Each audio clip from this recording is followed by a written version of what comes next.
السلام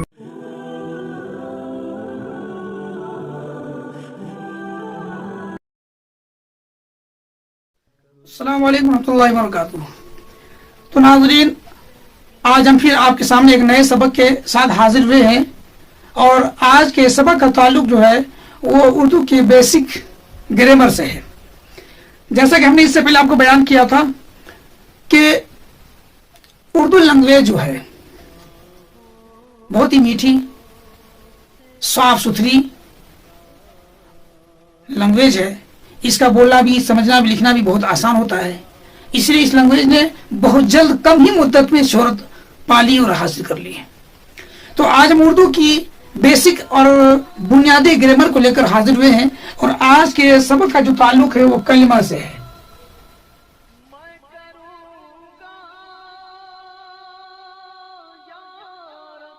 کلمہ کیا ہے؟ جیسے ہم نے اس سے پہلے آپ کو بیان کیا تھا کہ زیادہ تر اردو لینگویج کے اندر میں جو گرامر ہے یہ عربک سے منتقل ہو کر کے اردو میں استعمال ہوا ہے۔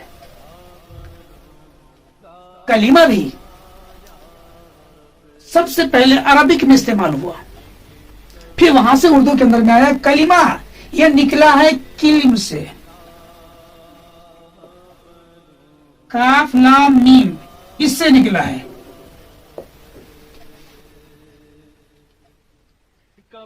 یہ کلم کے معنی آتے ہیں بات،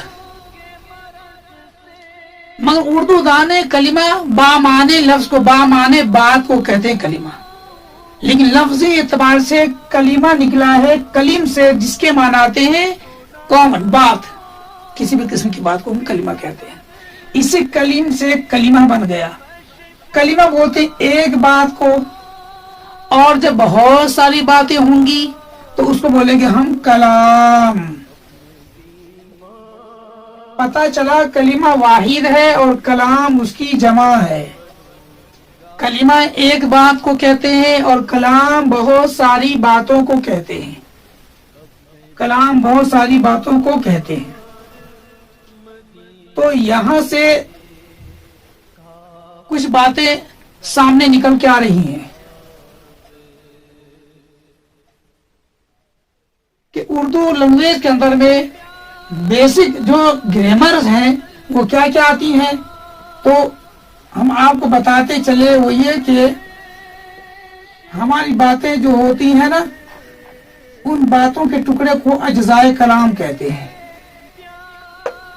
یعنی ہم جو روزمرہ جو باتیں اپنے بڑوں کے ساتھ، چھوٹوں کے ساتھ بولنے میں استعمال کرتے ہیں، ان باتوں کے اندر میں کئی ایک باتیں ہوتی ہیں، ان باتوں کو ہم اجزائے کلام کہتے ہیں۔ اس سے ہم اس کا ڈیفینیشن لکھ کر بتا دیتے ہیں آپ کو۔ وہ باتیں جو ہم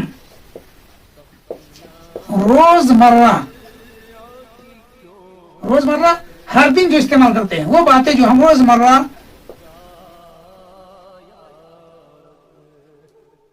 اپنے بولنے میں استعمال کرتے ہیں، اور ہماری باتیں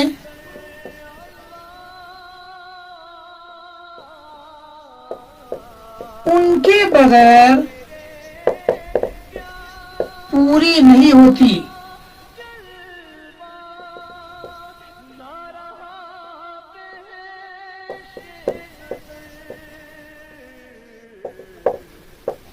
اسے اجزائے کلام کہتے ہیں۔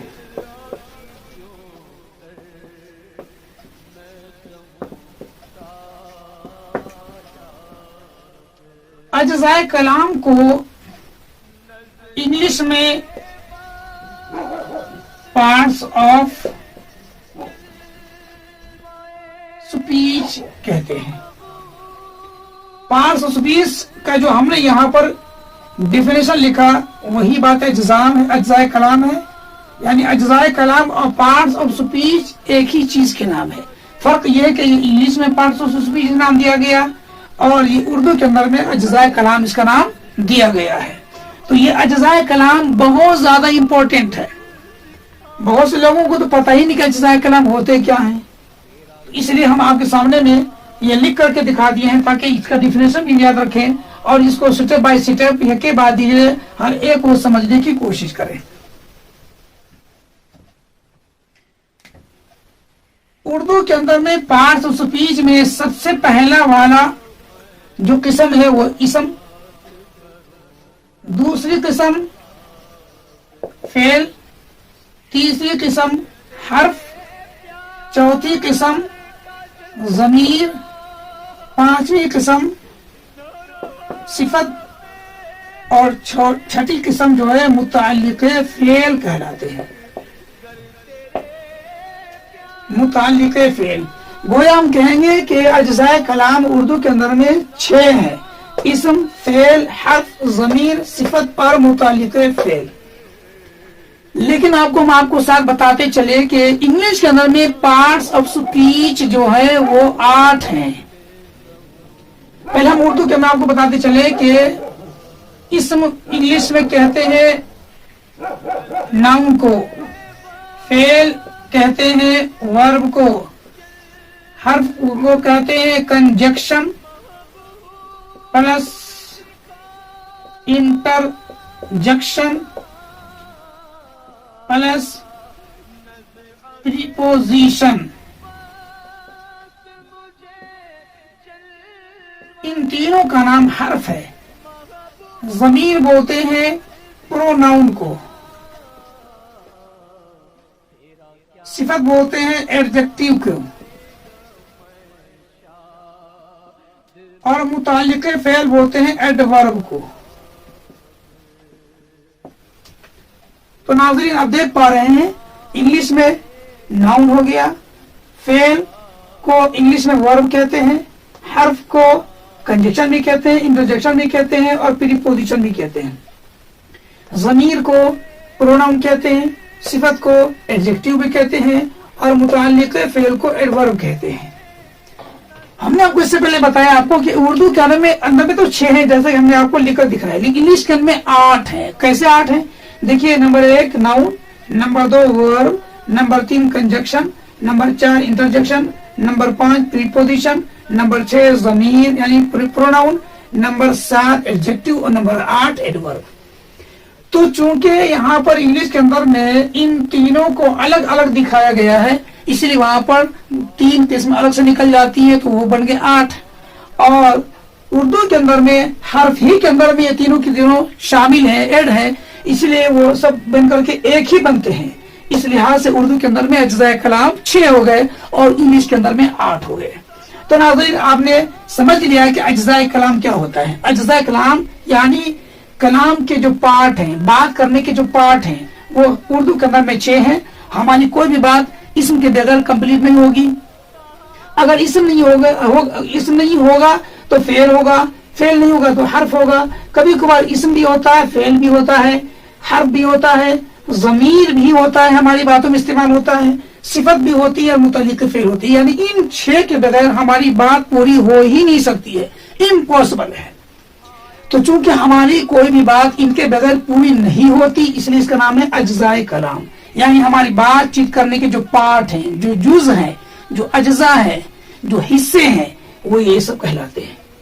हम इनका इस्तेमाल करते हैं मगर हमें पता नहीं होता कि हमने नाउन इस्तेमाल किया, इसमें इस्तेमाल किया, या फेल इस्तेमाल किया, या हर्फ इस्तेमाल किया, या ज़मीर इस्तेमाल किया, सिफत इस्तेमाल किया, या मुताल्लिक़े फेल इस्तेमाल किया। करते तो हैं लेकिन हमें पता नहीं होता कि हमने कौन सा जो है बुनियादी नाम इस्तेमाल किया है। इसलिए हमने आपको दिखा दिए हैं कि ये सब अज्ज़ाए कलाम कहलाते हैं और अज्ज़ाए कलाम की ये सब अक़साम हैं।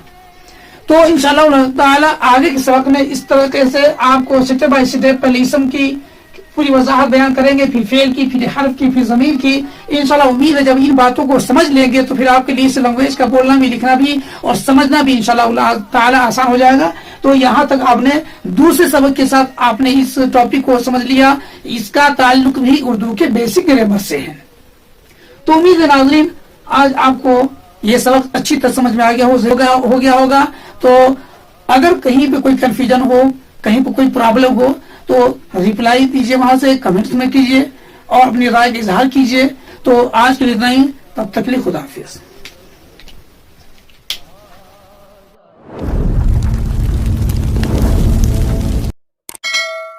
درد